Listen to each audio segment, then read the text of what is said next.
Jenderal Bintang 2 atau Inspektur Jenderal Hendro Pandowo kembali menjadi perbincangan netizen.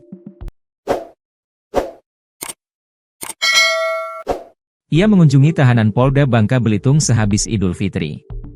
Sebelumnya, Kapolda Bangka Belitung ini nampak mengecek tahanan di Polda Bangka Belitung jelang Idul Fitri 1446 Hijriah.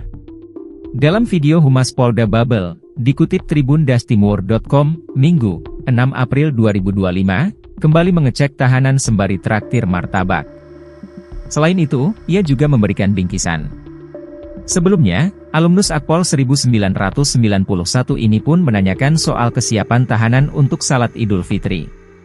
"Sebentar malam martabak lagi, kalau tidak kita bikin atau roti aja ya," ujarnya.